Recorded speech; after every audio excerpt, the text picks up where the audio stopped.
Bonjour, je vous retrouve pour une vidéo lecture dans laquelle je vais vous présenter ma pile à lire pour le Pumpkin Autumn Challenge.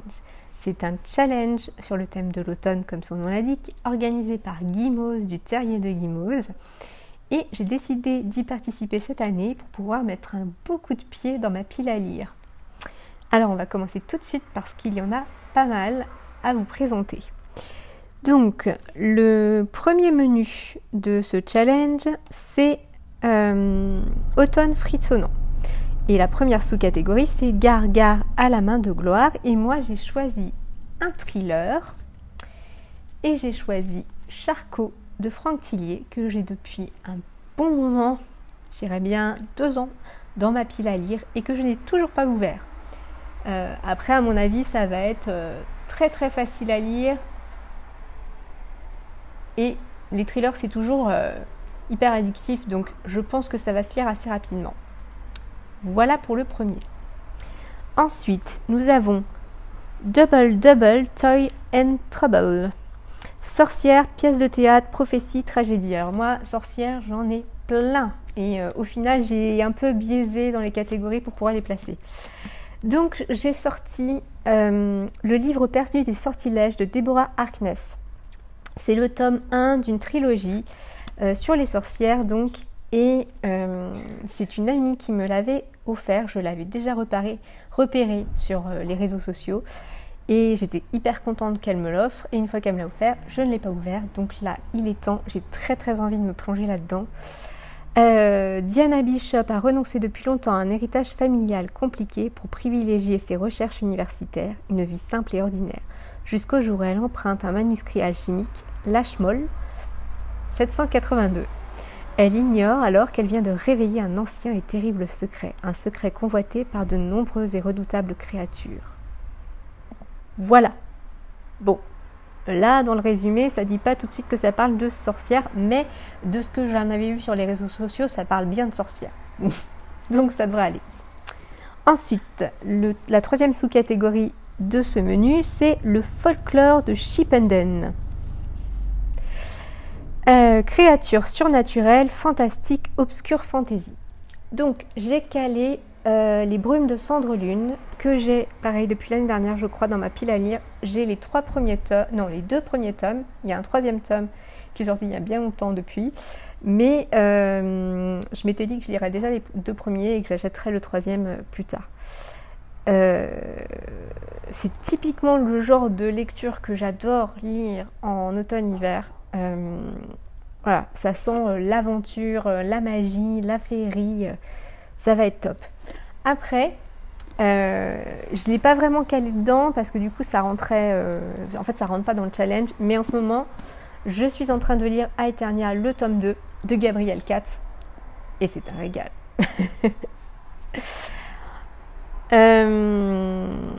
Voilà, on passe au deuxième menu. Donc le deuxième menu, c'est Automne, douceur de vivre. Alors attendez, j'enlève le premier menu. Alors, la première sous-catégorie, c'est It's just a bunch of hocus pocus. Halloween, Samhain, automne. Je crois que j'ai pas ça. Non, j'ai pas. Ah oui, non, j'ai pas ça. Parce qu'en fait, on n'est pas obligé de valider toutes les sous-catégories. Il faut avoir 2 livres par menu, si j'ai bien compris. Et en tout cas, ça ira comme ça. Au moins 2 livres par menu. Donc, dans la sous-catégorie d'après, c'est Hey Gigi, tu ne trouves pas que ça sent drôlement bon à la Gutyoki Panja. Parcours initiatique, jeunesse, famille, nourriture. Donc là, parcours initiatique, j'ai choisi de lire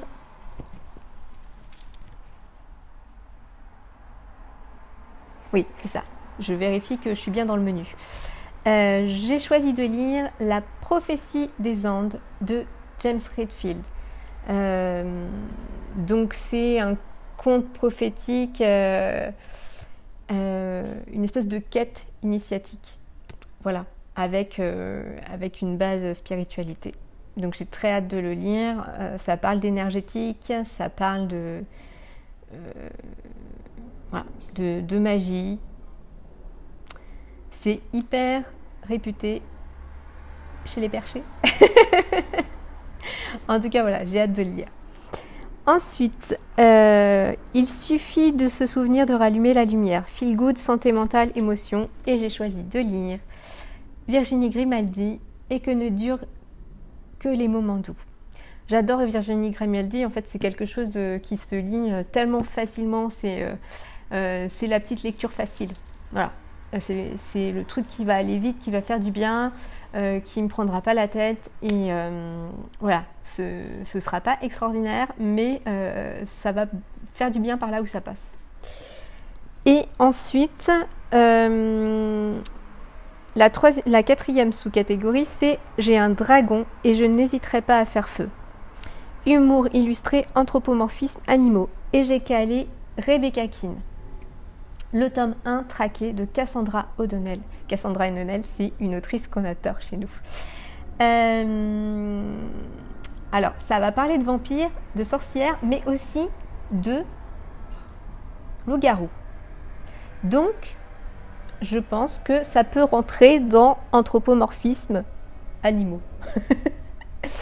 Voilà. Et au début, j'avais prévu de le caler dans féminisme, mais j'ai trouvé autre chose pour ça. Donc voilà, c'est pareil, j'ai les 3 premiers tomes, je crois qu'il y a 5 ou 6 tomes en tout. Et mais voilà, pareil, ça va être de la lecture légère, pas prise de tête, facile à lire. Et j'aurais certainement besoin d'un bon gros truc bien costaud après, mais c'est pas grave. L'idée, c'est de se faire plaisir aussi et d'avancer. Donc, Rebecca Keane. Ensuite, le 3e menu, c'est un automne enchanteur. La première, c'est la lunette de Pierre, c'est extra quand on ne veut pas voir ce qui ne se voit pas. Et donc là, c'est Petit peuple, féerie, nature writing. Donc j'ai le livre idéal pour le petit peuple, qui est pareil dans ma pile à lire depuis un bon moment. Regardez-moi cette beauté. Le peuple silencieux, guide de la magie féerique dans les traditions et folklore celtiques, par la Dame de Cendre, aux éditions Danaé.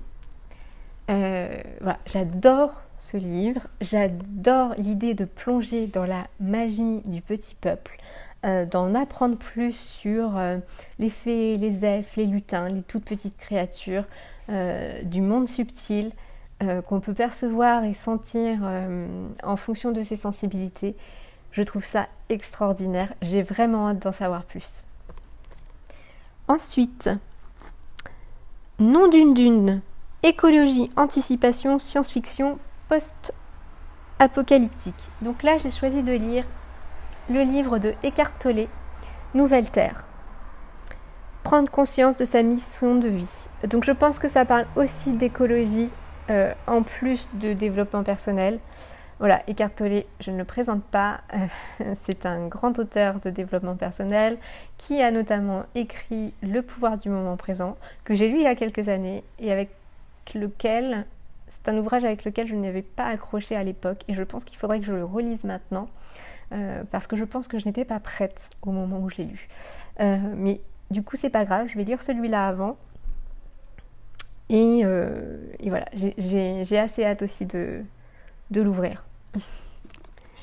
Et ensuite, princesse, inclusivité, LGBTQ+, et féminisme. Alors, étrangement, je n'ai plus de livres LGBTQ+. J'en avais plein, j'en ai eu plein, et j'en ai plus. Et mes copains m'en ont pas prêté. Alors donc, tant pis, on va faire dans le féminisme. Hein. Donc dans le féminisme, j'ai choisi, c'est un peu de la triche, mais j'ai choisi Lilith, la reine des sorcières. Voilà.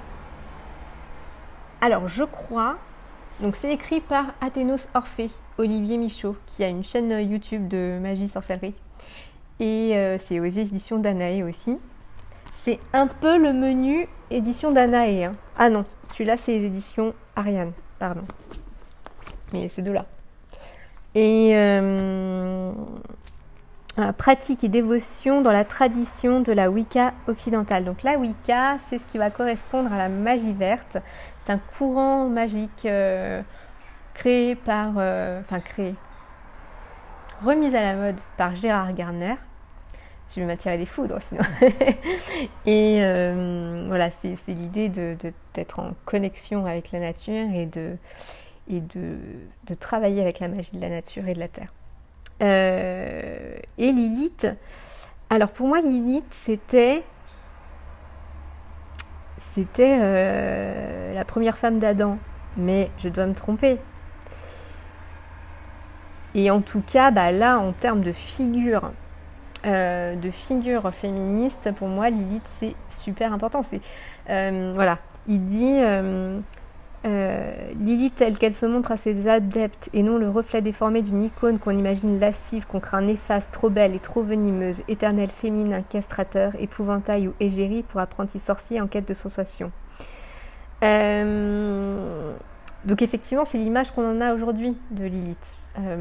Et je pense que dans cet ouvrage l'auteur va plus loin que ça. Il va au-delà de ce cliché qu'on peut avoir. Mais du coup, moi, en termes de femme qui assume sa sexualité, sa sensualité, sa magie et son pouvoir, et qui n'est pas inférieure, ça me parle bien parce que Reine des sorcières ou Parraine des sorcières, ça reste du coup cette figure d'une femme libre, indépendante et powerful, puissante, voilà. Donc ça reste du féministe à mon sens. Et enfin, le dernier menu, c'était pas si long que ça. Automne des mystères. Le destin perdu. Temps, horloge, énigme, puzzle historique, steampunk. Alors moi j'ai un truc, je pense que du coup ça parle de temps, mais j'ai l'impression que ça se passe l'été. Bon, c'est pas grave. J'ai le Kate Morton, la prisonnière du temps. Il y a une montre, donc ça parle de temps, c'est dans le titre. Voilà. Après, c'est à l'été. Mais je pense que ça va me plaire. J'aime beaucoup l'univers de Kate Morton, ses petits mystères, ses petits emboîtements dans le temps, justement. Et cet univers un peu feutré, un peu chargé des fois. Et voilà, c'est quelque chose qui me plaît beaucoup, dans lequel un monde dans lequel et une écriture dans laquelle j'aime beaucoup me plonger. Donc, même si ça se passe l'été, eh bien, je pense que je serais bien contente de le lire. En plus, pareil, ça fait très longtemps que je l'ai dans ma pile à lire et que je ne le sors pas. Donc, c'est parti. Ça va être pour cet automne. Ensuite, les ruines de l'Atlantide. Conte moral, philosophie, récits métaphoriques, mythes et légendes. Alors, il y a plein de livres qui auraient pu rentrer là-dedans. Notamment La prophétie des Andes, tout ça. Et moi, j'ai choisi... Qu'est-ce que j'ai mis ? Eh ben, j'ai rien mis là-dedans. Non, j'ai rien mis. Eh ben, peut-être... Ben non, c'est pas un conte. Je n'ai rien mis dedans. C'est pas grave. Donc ça, c'est la sous-catégorie que j'aurais pas remplie. Ensuite, celle d'après. En avant, Yvette Tempête. Aventure, archéologie, artefacts, voyage. Et donc là, j'ai décidé de mettre Wicca, qui est écrit par Marie Alino, et c'est aux éditions... Alors oui, j'avais du mal à trouver. C'est aux éditions... Est-ce que ce serait pas Poulpe Fiction ? Si, c'est aux éditions Poulpe Fiction. Voilà. Je pense que, oui, ça parle de sorcières, de magie, mais je pense que du coup, ça va parler d'aventure. Oui, je biaise. Voilà, je pense que ça va partir parler d'aventure. Tout à fait. Dans la campagne perdue du Berry, où vivent encore les créatures d'antan, les sorcelages sont loin d'être une famille ordinaire. Avril et octobre, comme leurs ancêtres avant eux, pratiquent en secret la Wicca, une forme de sorcellerie naturelle et bienveillante. Lorsque le cercle de pierre magique qui protège la région est brisé, ils doivent compter sur leur meilleur ami, Nour, et le feu follet H pour empêcher d'anciens démons de ressurgir. Tu vois, c'est une aventure. Donc ça marche. Voilà. Et le dernier, cabinet de curiosité, art, sciences, musée, singularité et étrangeté. J'ai décidé de mettre La Cour des Ténèbres, qui est encore sous blister, de Victor Dixon, que j'ai donc depuis un certain moment et qu'il faut que je lise. Je crois que ça parle de vampires aussi, mais je pense que du coup c'est lié au château de Versailles, Louis XIV, tout ça, la cour du roi Soleil. Donc un peu curiosité, un peu étrangeté quand même. Voilà. Oui, bon, j'ai peut-être un petit peu biaisé à certains moments, mais l'idée pour moi c'était de lire ce que j'avais envie de lire aussi et de faire avec ce que j'avais surtout. Parce que là, vous imaginez bien que si j'ai tout ça à lire, il est hors de question que j'en rachète. Voilà. Alors, n'hésitez pas à me dire si vous participez à ce challenge, à me partager vos piles à lire, j'irai voir ça avec plaisir. Voilà. J'espère que cette vidéo vous aura plu, que vous avez passé un bon moment. Je vous embrasse très fort. N'hésitez pas à venir me suivre sur Instagram ou à aller faire un petit tour sur mon site et mon blog dans lanoix-de-poussette.fr. Je vous embrasse bien fort et je vous dis à bientôt.